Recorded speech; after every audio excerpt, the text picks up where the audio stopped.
You're listening to the AfterBuzz TV network, now the largest new media platform on the web, and your #1 source for after-show entertainment. Very good, Dean Johnson.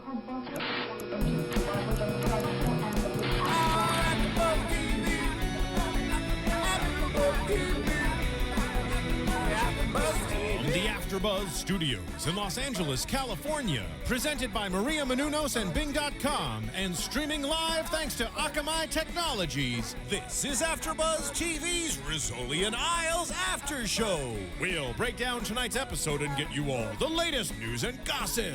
If you'd like to buzz in on tonight's show, you can buzz us at 424-256-1729. That's 424-256-1729. And now, another post-game wrap-up show for your favorite TV show. It's AfterBuzz TV's Rizzoli Isles After Show. Hello, everyone. Bing is for doing, and that's what we're doing here. We're doing another AfterBuzz TV after show for Rizzoli Isles, Season 4, Episode 2, In Over Your Head. I can talk. And yes, you are watching the right podcast right now. Rizzoli is out sick tonight, sadly, and I'm new girl Tiona, hopefully filling in great for her tonight since she couldn't be with us. Because joining me tonight, I have the lovely Jenifer Golden. Hello, everybody. How are you doing tonight? I'm doing well, thank you. I'm glad that you're here now. I'm glad I'm here, too. I'm sorry I missed last week. Sad. What did you think about tonight's episode overall? I thought it was intense and dark, just like they said these episodes are going to start being. Yes, it was. And action-packed. Yes. But, like, as we were watching it, I felt like we had, like, moments of unclarity where we're like, so many words, so many abbreviations and initials and scientific talk, and so dark. All at the same time. I love this show and how they're able to keep it smart and get the policing done right, too. And the humor.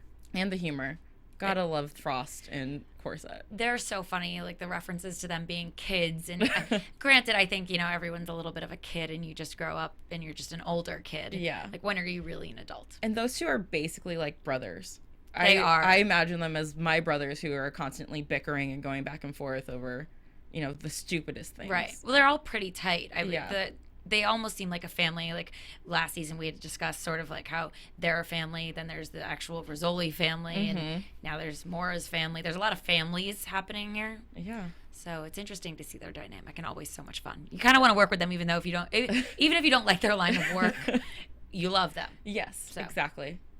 Gotta love Boston PD holding it down. BPD, what? BPD, word. So let's get into tonight's episode. This crime was really dark. It took a few twists that I was not expecting. Yeah. And it was sort of like, not random because all crimes in the show are random, but it seemed like there wasn't a lot going on with it. Like some girl's head was shoved into a bucket of water and then she died, but there wasn't a lot of leads, and it felt like, they really had to do the scientific detective work on this one. Yeah, and it's also interesting how they got the case because, so we start off with, we find out her name is Brenda Thomas later on. Brenda Thomas trying to make a drug deal on a college campus. She's just a normal college kid trying to get some drugs, study for finals. Right, and we heard her say, I won't tell, it's only me. I'm the only one who knows. Yeah, so you kind of, at that point, I was kind of like, okay, maybe she's not a college student. Maybe she is some type of undercover officer, whatever. Or somebody that works in a factory and she saw something bad happen. Like, we've seen other crimes like that, and, she was just a witness or whatever. Yeah. But no, we find out. We find her body on the beach, which threw us again. Right, we were like, is this even the same crime? But it was her. And I think this was the first point of a little bit of confusion where they were fighting with the state police over who would get the case, and they're standing there watching this body float, and if it gets to the sand, then it becomes the state police and they have no jurisdiction. So Jane does what any normal person would do. Pulls out, oh look, hey, there's some endangered crabs. Some horseshoe crab. Some horseshoe crab. What? Only in Boston. Right. And then, of course, that leaves Maura into going into super doctor scientist mode of like, oh no, we have to protect the environment. But only while she's wearing yellow rain boots. I love that Rizzoli brings for her yellow ones, and she has her black ones that match her outfit. Yeah. And we always throw in the little fashionable She looked quotes. cute. She always I looks mean, cute. rain boots are never, well, not never. I have a pair of rain boots that I just bought that I love. Never rains in California, though, so it was a bad purchase For on those my end. 3 days. But for those you 3 are days, ready. I am looking fierce. I also have an Urban Outfitters pair, so. Yeah. But listen. most of the time, yellow rain boots, you're like, ew, who's really going to wear those? But Right. she rocked it. I love that also they're the same size foot because she borrowed them from Rizzoli, and they happen to be yellow because she was wearing a yellow jacket. Like, oh, does Rizzoli have one in every color then? That's kind of what I'm assuming. Yeah, she has a trunk full of galoshes. Clearly. Yeah, just in case. You never know. It's never know. Boston. You never know when you might be in the middle of the ocean. That's true. I mean, they are Yeah. police.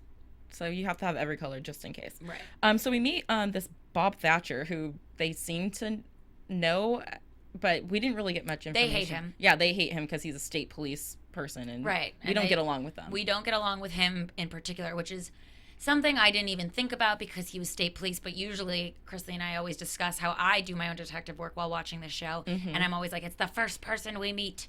But it threw me off. And then as the show went on, the episode went on, I was like, wait, they're interviewing her professor, but he wasn't the first person we met. Who was it? And I totally forgot that it was a police. Yeah, because you're not thinking. You're thinking police officer.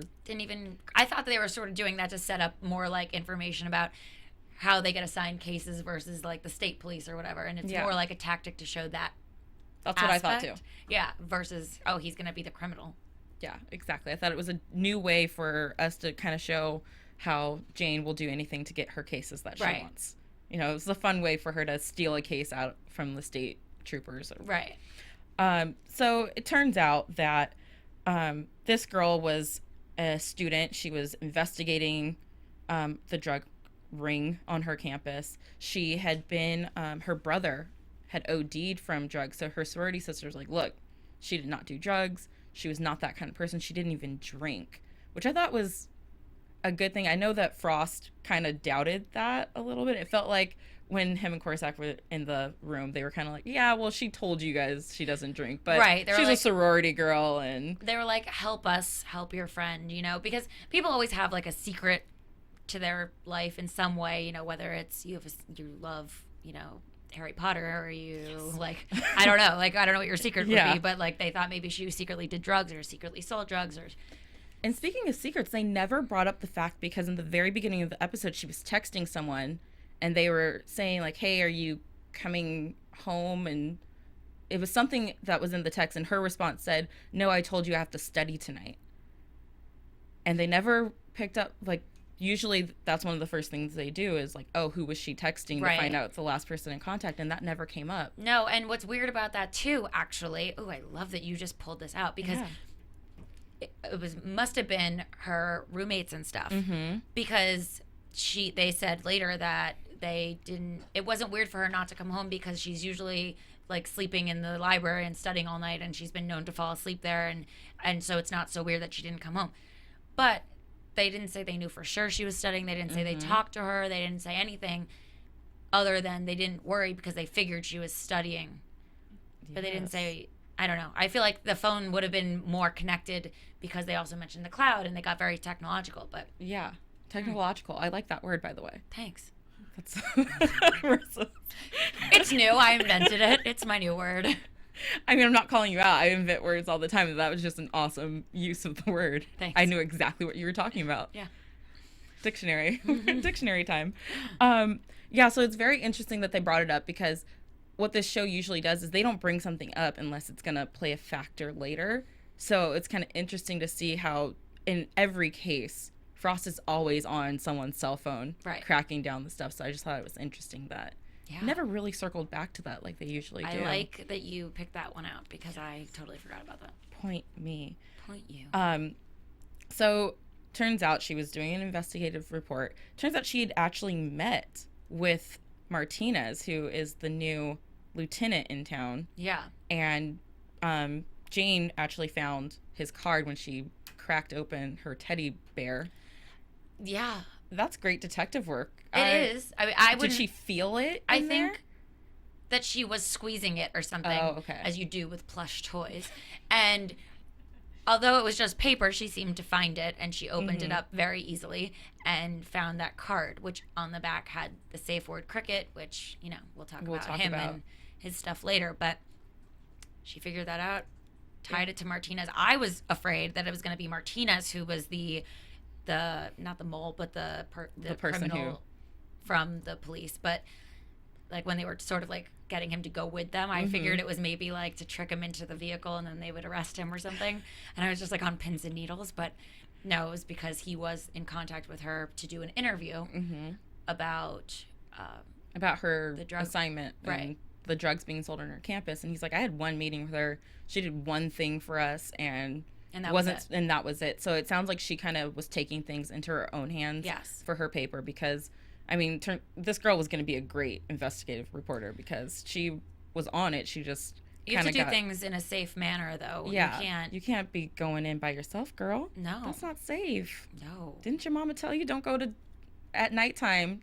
Always have a buddy system. Right. Or tell somebody where you really are. Yeah, tell someone where you really are. You don't have to say what you're doing, but say where you are. Yeah, at least that much.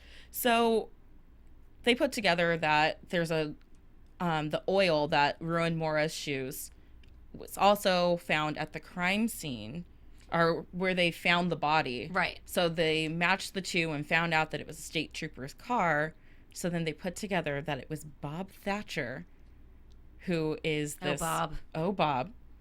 Double dipping, man. You can't be doing that. No, selling drugs on campus. That's really a good choice. Yeah. Because one of those students aren't going to rat you out, but whatever, he just kills them. The one thing that made me mad about him, too, you're a state trooper. You should be smart enough to get away with a crime. I'm not saying that people should do crimes and get away with them, but the fact that he waited so long and was going back to campus to cash out the rest of his money before he left, I feel like as soon as he left the crime scene earlier that day is when he should have done that, and he should have already been left town. Something. I mean, when you kill one of the people you supply to, I feel like that's where you realize, like, okay, I've taken this too far. Kind of got to excuse myself. And then that makes sense why they were fighting in the beginning of the episode over who was going to get the case, because, of course, he wants the case. Right. So that he can kind of write it off and get away with it. Yes. Yeah, so. Because he could have tampered with it. He could have figured it out. Could have pinned it on anybody else. Anyone else. Because I'm sure they lock up other drug dealers and stuff. They could have pinned it on that person. I'm sure with Bobby Doyle's record, he could have found a way to pin it on Patty. Sorry, I called him Bobby. Patty Doyle. Because we think all people named Bob are bad. My grandpa has a Bob and a Robert. Oh, no. Yeah. I have an Uncle Bob. Oh, see? So, yeah. It kind of is. Okay, so Patty Doyle. Right. He's got a big hot sheet, so could have easily found a way to pin it on him. Yeah, anyone really. Anyone. But so great that it didn't work out, so he got that, and they caught him. Yeah. And it was Frankie. Yeah, badass Frankie. I was a little scared that they were going to shoot Frankie, because they did see that this season was going to go dark, and I was like, really? Kill Frankie on his first job? Day. His first undercover job. But he made me very proud, because he spent the whole episode kind of, Martinez was riding him a little harder because he's a Rizzoli, and he's scared that he wasn't even going to get a chance to prove himself to his new boss. And then in that moment, you just see his face, kind of that smirk, and you're like, oh crap, Frankie, what are you about to do? And it was so fast. We had to rewind it. Yeah, we watched it twice because, well, I think that bike came in very handy, but the Thatcher dude was like, drop the bike and let me get in my car.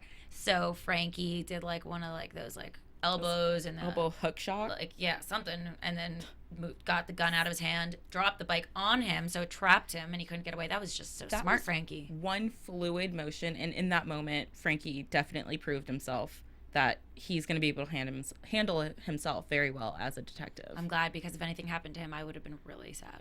Me too, especially because it was his first job. Yeah, and I feel like this early in the season, you can't do anything that traumatic to me. Not to like the family. Yeah, not to the family. Right. The family's been through enough. Yeah, they definitely have.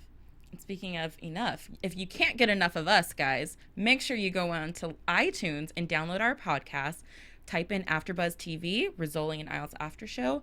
Make sure you give us 5 stars and leave us comments and You can also find us on YouTube, and you can comment on our videos there. We read them, all of them. Yeah, we do. Let us know what you like, what you don't like, how we can make the show better so that we get your 5 stars. We really appreciate it. And also, since you're on on iTunes anyway, make sure you check out Go buy Serial Buddies. It's a comedy. It's hilarious. It's got Beth Beers, Maria Menounos, Artie Lang, all these hilarious people. Make sure you go get the movie. It's really not that expensive. It's like Dexter meets Dumb and Dumber. I mean, exactly. Who doesn't want that? It's so affordable too. Yeah. And Dexter and Dumb and Dumber, 2 of the best things ever. But by the way, speaking of iTunes, and you can actually buy it on iTunes and watch it on your TV, even if you don't have like Apple TV or Roku or any of those. Just get this like $30 cord from Apple. Really? Yeah, I got it, and I can actually watch our show on my TV because I plug it in and I watch AfterBuzz TV on there, and it connects my iPad to my TV. You're so technologically advanced. Well, I do what I can. I'm here to help out. In any way you can. Yeah. I love it. Let's talk about Jane and Martinez. Yes. This was maybe the most intense part. Like, I was so excited for this because the tension between those two from the moment they laid eyes on each other. Oh, you could cut that tension with her eyes. Like, God. It was like, yes, exactly. Like one of those. One of those. It was like a woman scorned look. Yeah. It's a look that no man should ever want from a woman. No, just run. Yeah, just run. If you see those eyes, run, guys, because we're pissed. And gonna be for a while, so yes, just steer clear. But I love Amari and Nolasco. I love him from Prison Break, and he played a great character because I always love Rizzoli's love interests and stuff like that, and we wanted to find out what the deal was there. But I love that the actual story was that they had one of their whole CIs. Yeah, their confidential informant. Yes, we had to look that up because they threw a lot of abbreviations at us this time around. So they had a bust go wrong where one of their confidential informants was killed. Yolanda, and they blamed each other, and it was 8 years ago, and it was a mess, and then he left. They didn't say where he went, did they? They said he did some federal gig. Okay. He left for a federal job of some sort. I must have been distracted. I don't know. I was like staring at his face too long or something. But I don't blame you. Yeah. It took us a while to find out, though, what their deal was and whether it was like a love thing or whatever. They actually just played a couple because they were both undercover. They weren't that involved. They just had like fun together. Yeah. And what happened was they got her first CI killed. And I hope that, I mean, this is getting a little predictions, but I liked how they had the flashback and we got to see what actually happened because we kind of heard Jane go from he got her killed to the transition of, well, it was actually probably more my fault because I knew she wasn't ready. I still sent her out there. And we got to see the flashback of them young, but I heard the stories about them being in clubs, drinking, dancing, and busting people, and I want to see that. Yeah, I did too. But you know what I will say that I did love? We saw the softer side, which was more of the dark side, I guess, of Rizzoli's past, because you don't always see them fail. You see them succeed and like solve these crimes, and you know, sometimes things happen, but you don't really see like their Achilles heel as much, or you know, a fatal flaw of any kind. But we did. We saw that she has been blaming herself, so she's been blaming him, and Yolanda was killed. And at the end of the episode, when Frankie took the guy down, you know, they had that moment where I kind of feel like that was the olive branch coming down. Yeah. So hopefully things will be better between them and they'll have a good working relationship and maybe reminisce about the old times and see what happens. I would love to see that. I would love more of them. More of them. Especially now that they're getting along. I love their tension, but like, if the season's gonna really get darker, I need some people to get along because otherwise that's just too much. Yeah. Can't deal. And yeah. And speaking of darker, this whole Patty, Hope, Cailin, Maura, that was pretty dark. I mean, dark. We have feds following Maura and Hope. And the whistleblower was Cailin. Yeah, Cailin went to her sister, Maura, for help. Which is a big step because, I mean, clearly they have a strained relationship. And we saw last episode them kind of come together and as sisters. And Maura was wearing the necklace. Yeah, she was her. wearing the necklace, which Hope, when they went to go, okay, hang on, I'm jumping ahead. Yeah, I'm jumping ahead. Wait, I'm sorry. This is gonna be a lot to explain right now because in my head something came up. Yeah, so I know. I'll wait for it. I can imagine. The wheels are always turning in here. But didn't you think first, maybe you didn't or I just did, but when Cailin said that there were men in suits coming to the door at 11 o'clock at night, that they were like mobster dudes? Yes. And it was possibly because they wanted, Hope out of there because the trial was happening. They didn't want her to go on trial or testify. Right, anything like that. So then when we find out they're feds and that they're also tailing Maura, gotta love Jane for seeing everything Hawkeye. Yeah. She because they went to visit Hope at the clinic or at Mind, and that's when they walked in, that's when Hope saw that Maura was wearing the necklace, and her face was like, "Where'd you get that?" Right. Oh, so many secrets. She was so scared about her having it. She's like, "Oh, I thought you knew that Cailin gave it to me." She's like, "Oh yeah." She played that off well. Yeah, she did. Hope kills me. But she's so good. She's amazing. She's an amazing actress, but she kills me. Her character is so awful. Like, not only she's lying, she's mad at Maura and then uses Maura to get the kidney for Cailin to save her daughter. It's like you're playing all sides of this coin right now. Yes. And that's when, as they're leaving Minden, Hope says, "Oh, those are just my accountants. Nothing's happening." That's when good old Jane, being the good detective that she is, notices the guys getting in the car and that they're following both Hope and Maura. Yep. So she goes to drop Maura off and is like, "Oh, I have to go pick up my dry cleaning." Right. And she goes to Patty and is like, "Hey, get your hound dogs off my girl." Right. Because He's like, "Why do you think they're mine?" Exactly. Which at that point I was kind of thinking the same thing. Yeah, I thought maybe then there were people that Patty like messed with that then they were trying to do retribution, like kind of like why Patty made it so that Hope thought Maura was dead was to save them and protect them from, the bad guys and whatever. But then we find out it's the feds, and that makes more sense. Yeah, that makes more sense. I'm like, he's about to go on safer thing, trial. too.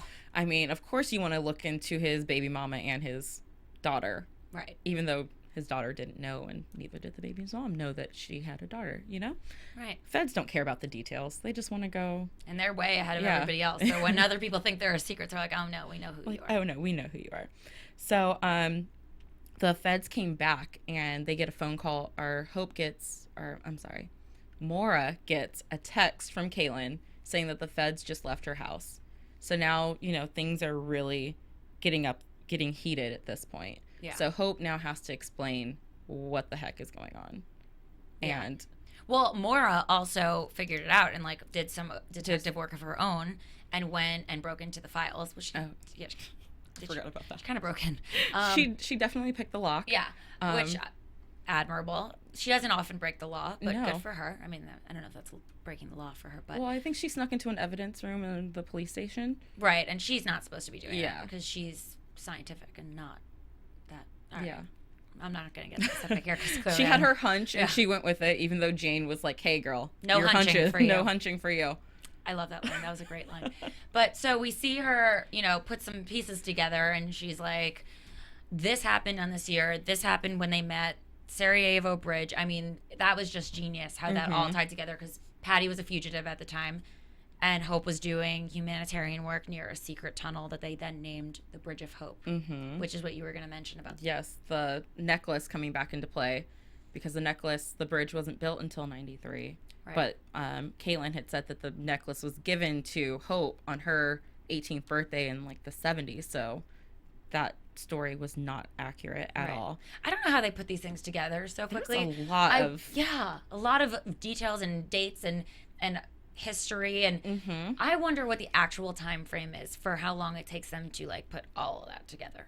Yeah. Because they don't say like, "Oh, 7 days later." Yeah. Or 24 hours later. I was trying to go based off of their clothing, but Jane they always go, wears the same thing. Yeah, and they go from like their doctors, like Maura goes from her scrubs back into the outfit later on, and there's so many changes that I can't often keep up. Yeah.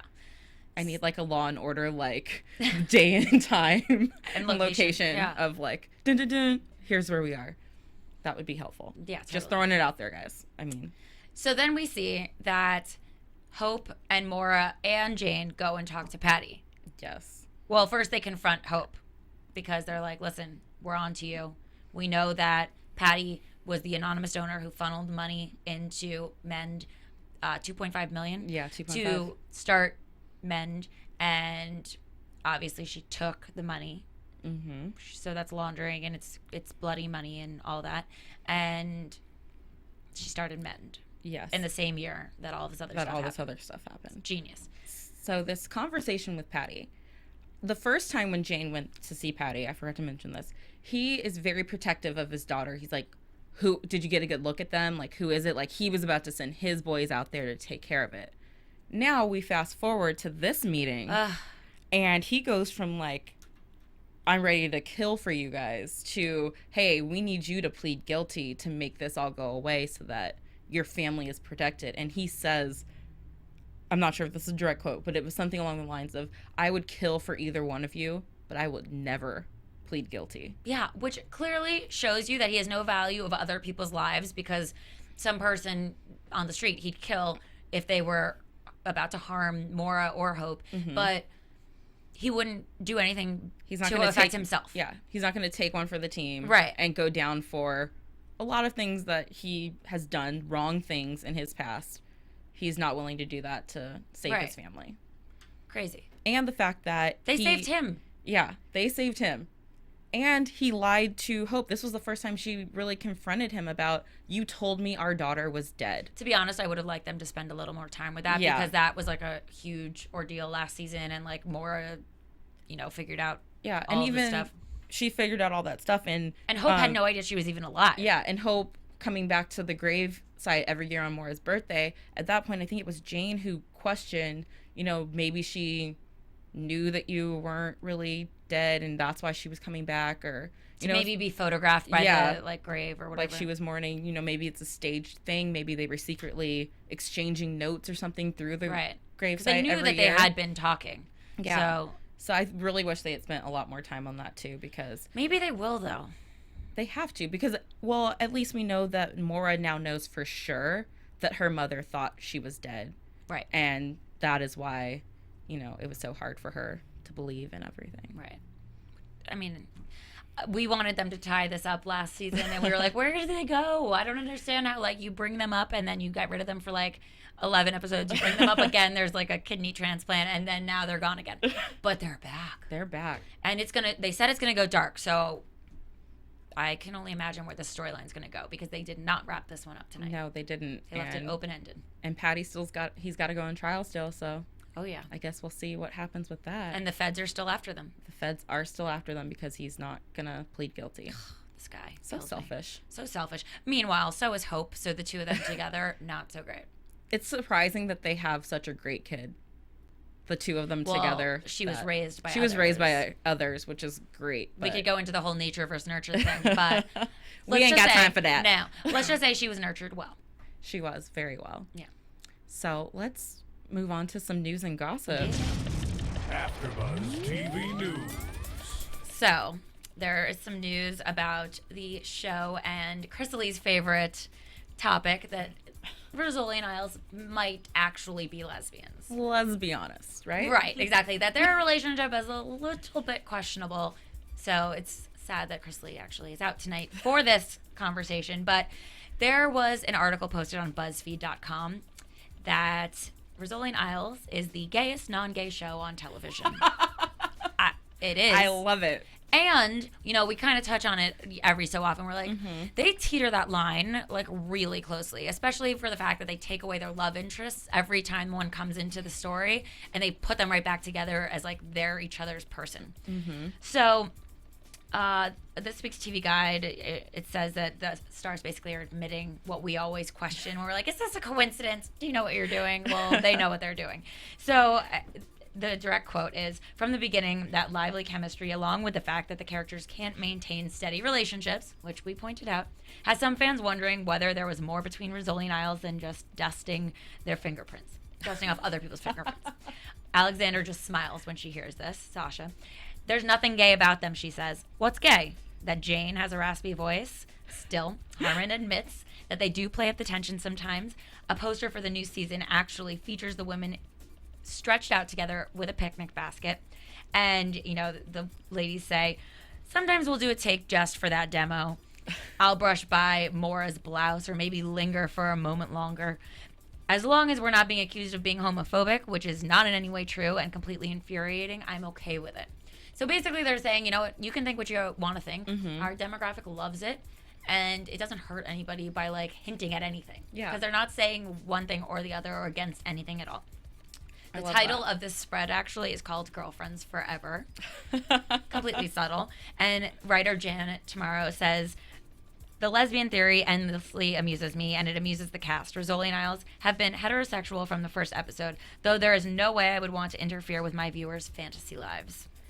You know, I mean, it's kind of the male or the female equivalent of the bromances that we see on a lot of cop buddy things where two partners are together and you're kind of like, hey, that's a bromance, right? But it's really like they're in a relationship. There's also Franklin and Bash. Yeah, Franklin and Bash. Suits is another one, too, where, you know, you have two males who are having this awesome bromance and it means nothing romantic. So does that also mean also that we might also be in a relationship, you and I, Tiona? Yes, exactly. Because we together. share a common goal. I mean, look, we just held hands. Oh, no. We're in love. What happened?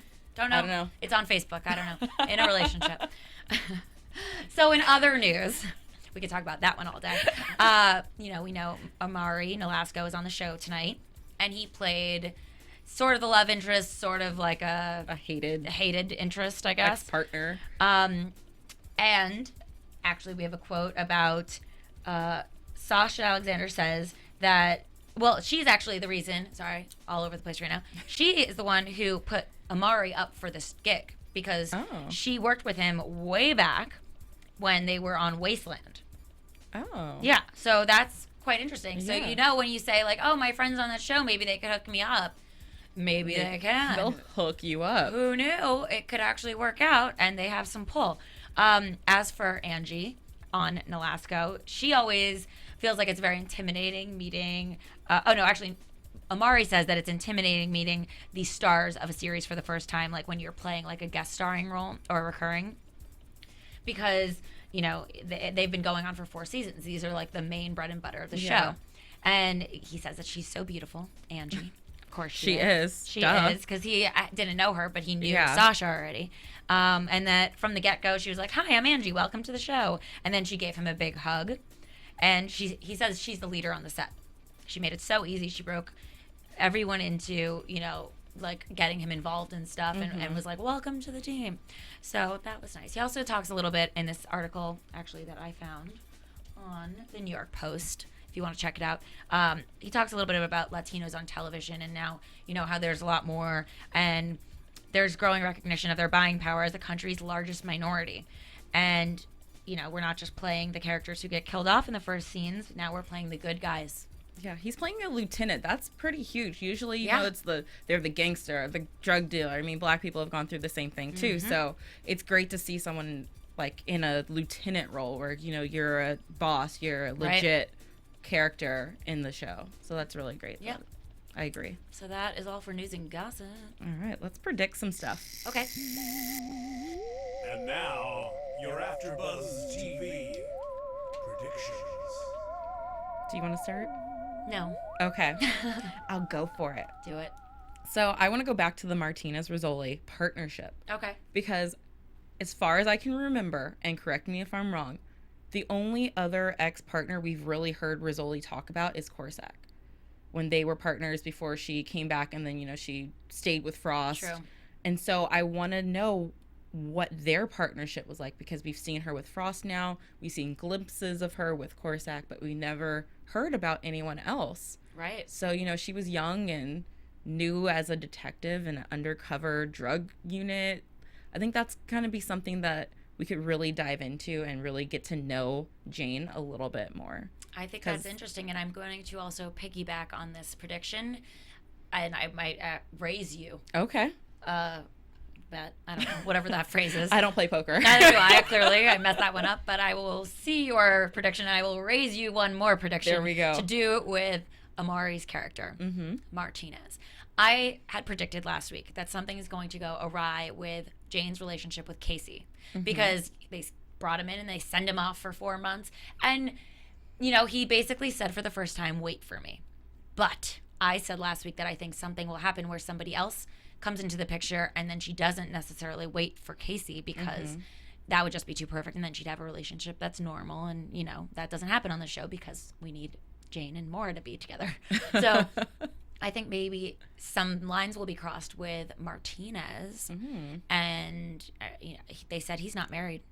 He's not. He's single. Right. Holla. So we may see something going on with them. All right, and I'm going to go one more on that. Yeah. Because I heard your prediction last week about Casey, and I don't want to say this because I don't want it to happen, but I think Casey might die. Yeah, they've kind of like said that he was just going to be they're like, it's going to be a quick trip. He's going to be completely intelligence. safe. Yeah, he's not going to be driving anywhere. Right, not in a tank and all that. Oh, and yeah, you raise a good point. I'm sorry. I don't want it to happen, but I would be very sad if it did because I love Casey and I want to see them together and have babies. Samesies. So Jen, where can everyone find you on social media? Well, you can find me at Jen the Jew on Twitter and Instagram. You can find me on my website at jenifergolden.com and on Facebook, just Jenifer Golden. All right. And you can find me on Twitter, Facebook, and Instagram. No, Twitter and Instagram at TweetT22. Facebook, Tiona Hobson. And Marissa, where can they find you? You can find me on Twitter and on Instagram at SeraphiniTV. All right, guys. Thank you so much for joining us this week, and we'll see you next week. From Bing.com, executive producers Maria Menounos, Kevin Undergaro, Phil Svitek, and the entire AfterBuzz TV staff, we would like to thank you for listening to the AfterBuzz TV network. To watch or listen to other after shows and post comments or questions, be sure to visit AfterBuzzTV.com. I'm Sir Richard Wentworth, and this has been a presentation of AfterBuzz TV. Buzz you later. The views expressed herein are those of the hosts only and do not necessarily reflect the views of AfterBuzz TV or its owners or principals.